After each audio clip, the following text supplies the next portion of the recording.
Shalom, salam sejahtera untuk kita semua yang kami hormati dosen pengampu Ibu Profesor Dr.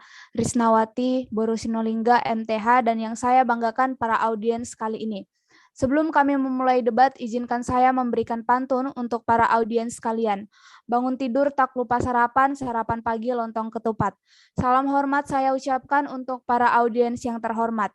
Saya sendiri Eini Zeta Damanik sebagai moderator pada kesempatan kali ini. Baik, adapun judul yang akan kami bawakan dalam debat kali ini adalah penegakan hukum untuk umat beragama. Latar belakang kami mengangkat judul ini adalah Indonesia merupakan negara majemuk dengan keberagaman suku, etnis, budaya, ras, serta agama yang menjadikan Indonesia sebagai negara multikultural. Karena tidak adanya toleransi, maka dapat terjadi suatu pihak menghina pihak lain, menggerogoti pemeluk agama lain, dan sebagainya. Fakta-fakta itulah yang menjadi pemicu konflik sosial dan menimbulkan perpecahan. Untuk itu diperlukanlah debat untuk menelaah mengenai penegakan hukum untuk umat beragama. Izinkan saya memperkenalkan tim pro, ada Novita, Jordi, Jimmy, dan tim kontra ada Meilan, Boy, dan Ilham. Untuk mengatur jalannya debat diperlukan aturan sebagai berikut. Baik, ada 3 bagian yang akan disampaikan. Yang pertama mosi, yang kedua menyanggah, dan yang ketiga kesimpulan. Tanpa menunda-nunda, marilah kita masuk kepada mosi yang pertama, yaitu bagaimanakah peran penegakan hukum dalam mewujudkan kerukunan antar umat beragama. Kepada tim pro mengenai mosi pertama, waktu dan tempat saya persilahkan selama 1 menit dimulai dari sekarang. Tentu saja penegakan hukum yang terjadi sekarang sudah sangat baik. Undang-Undang Dasar tahun 1945 pun mengakui bahwa Indonesia ialah negara yang memiliki keberagaman. Maka dari itu dibuatlah beberapa peraturan perundang-undangan untuk memelihara dan menghormati keberagaman agama tersebut agar kerukunan dapat tercipta. Tertulis pada pasal 28J ayat 2 dalam Undang-Undang Dasar tahun 1945 tentang hak dan kebebasan beragama dan beribadah serta batasan setiap orang agar terciptanya suatu kerukunan. Tidak adanya konflik antara agama yang terjadi dan kebersamaan yang kita rasakan di tahun ini adalah bukti dari penegakan hukum yang terjadi ini sudah sangat baik. Terima kasih, saya kembalikan kepada moderator. Baik, terima kasih kepada tim pro. Untuk selanjutnya kepada tim kontra, waktu dan tempat saya persilahkan selama 1 menit dimulai dari sekarang. Menurut saya, peranan hukum di Indonesia terkait perwujudan kerukunan antar umat beragama belum bisa dikatakan baik, walaupun sudah banyak peraturan dan dasar hukum yang mengatur toleransi antar umat beragama. Misalnya kasus yang terjadi dalam beberapa waktu belakangan ini, yakni pada tahun 2021 terdapat berbagai perselisihan, yakni perayaan Natal, contohnya yang berada di kawasan Lampung. Lantas bagaimana peranan pemerintah mengenai kasus tersebut yang selalu berulang, sementara negara Indonesia memiliki dasar hukum Undang-Undang Dasar 1945, pasal 28E ayat 1 mengenai jaminan kebebasan beragama. Kepada moderator saya kembalikan. Baik, terima kasih. Untuk selanjutnya kita masuk kepada mosi yang kedua, yaitu apa dampak dari tidak terwujudnya tujuan penegakan hukum di Indonesia? Apakah selalu berdampak negatif? Untuk tim pro mengenai mosi kedua, waktu dan tempat saya persilakan selama 1 menit dimulai dari sekarang. Di Indonesia sering sekali terjadi kegagalan dalam penegakan hukum, dan kegagalan itulah yang kemudian membawa dampak negatif bagi masyarakat itu sendiri. Sebagai contoh, dalam beberapa waktu yang lalu, ada yang mengatakan penegakan hukum di Indonesia. Hal inilah yang sangat melukai keadilan masyarakat, dan ini merupakan cerminan dari bagaimana sanksi yang dialami oleh banyak orang di berbagai wilayah, sehingga mengakibatkan masyarakat yang kemudian cenderung apatis, dan karena frustasi dengan hukum, mereka jadinya ikut main hakim sendiri. Kita sadari bahwa inilah yang kemudian memicu adanya intoleransi dalam lingkungan dan ketidakrukunan antar umat. Kita lihat sebuah kasus yang ada di Bekasi pada Agustus 2017, ada sebuah kasus pencurian toa di masjid yang kemudian dihakimi warga dengan cara dibakar hidup-hidup. Bandingkan dengan kasus polisi yang menyerang Novel Baswedan yang divonis 2 tahun penjara. Jadi bukti kekacauan hukum di Indonesia karena masyarakat tidak percaya dengan keadilan penegakan hukum di Indonesia. Terima kasih, saya kembalikan kepada moderator. Baik, terima kasih kepada tim pro. Untuk selanjutnya saya persilahkan kepada tim kontra untuk menyampaikan argumennya selama 1 menit dimulai dari sekarang.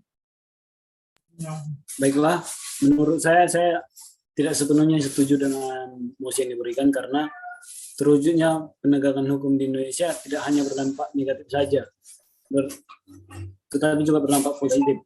Yang karena tujuan penegakan hukum itu untuk mewujudkan adanya rasa keadilan, kepastian hukum, dan kemanfaatan ke dalam masyarakat. Dan dalam prosesnya itu harus mencerminkan aspek kepastian dan ketertiban hukum, serta memiliki 5 dampak positif, yaitu menegakkan hukum, mengubah pola pikir masyarakat dan budaya hukum. Ketiga itu jaminan kepastian hukum. Yang keempat pemberdayaan hukum dan pemenuhan keadilan.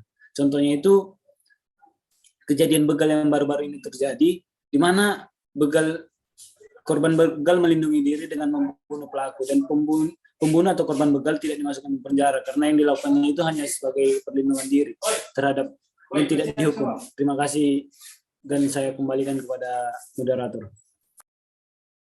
Baik, terima kasih. Untuk selanjutnya kita akan masuk kepada mosi yang ketiga, bagaimana dengan kesadaran masyarakat terhadap penegakan hukum di Indonesia dan kaitannya dengan kerukunan.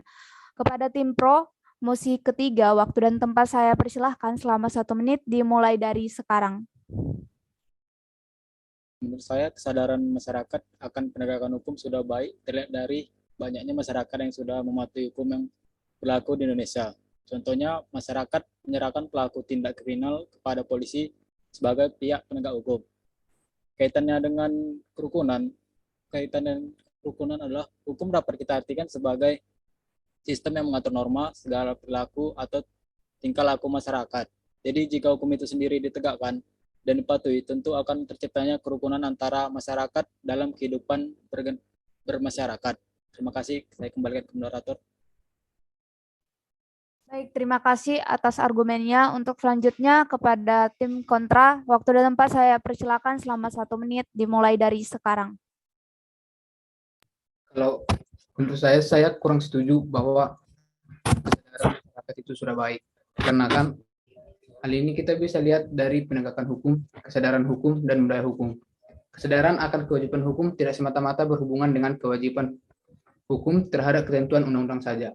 Tidak berarti kewajiban untuk taat kepada undang-undang, tetapi juga kepada hukum yang tak tertulis, seperti adat dan kebiasaan masyarakat. Pada dasarnya, masyarakat Indonesia tahu dan paham hukum, tetapi secara sadar pula mereka masih melakukan perbuatan-perbuatan melanggar hukum yang dapat mengganggu kerukunan antar umat beragama. Misalnya, contoh kesulitan izin membangun atau menggunakan tempat ibadah. Yaitu, contoh kasusnya itu pembangunan bangunan baru tempat ibadah gereja yang berada di Tanjung Balai Karimun, yang terpaksa dihentikan karena penertiban izin mendirikan bangunannya yang digugat oleh sekelompok warga. Demikian dari saya kembalikan kepada moderator. Baik, terima kasih kepada tim pro dan kontra. Untuk selanjutnya kita akan masuk ke waktu dan tempat. Saya persilakan kepada tim 1 menit dimulai dari sekarang. Yang saya sampaikan tidak setuju dengan pendapat tim kontra karena penegakan hukum di Indonesia sudah sangat stabil dan sudah terrealisasikan dengan sangat baik. Kami sudah melakukan survei kepada 27 orang dan hasilnya 85,2% responden menjawab bahwa penegakan hukum ini memang sudah sangat baik dalam mewujudkan kerukunan antar umat beragama. Maka sudah pasti bahwa masyarakat mewujudkan kerukunan ini juga. Namun jika penegakan hukum ini tidak terjadi, tentu saja dampak negatiflah yang akan terjadi. Sebab akan menjadi bumerang kehancuran sendiri bagi Indonesia. Mana setiap agama menganggap agamanya yang terbaik. Terima kasih, saya kembalikan kepada moderator. Baik, terima kasih atas sanggahannya.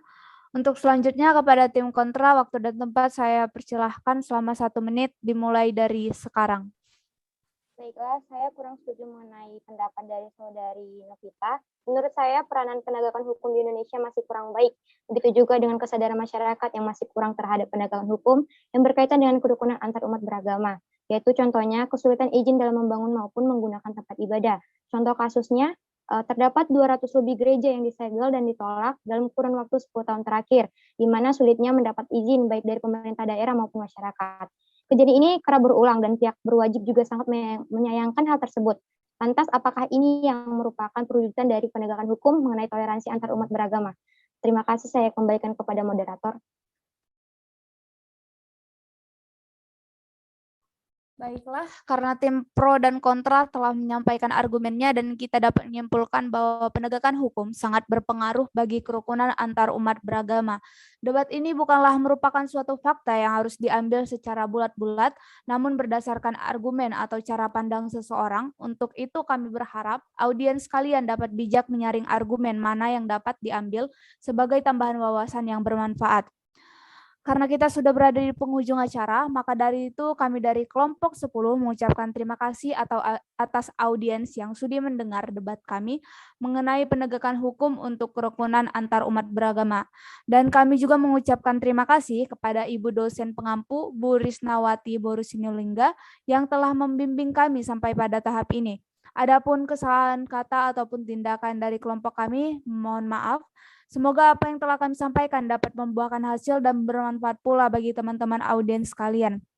Saya Ine Jeta Damanik sebagai moderator dan kelompok 10 mohon undur diri.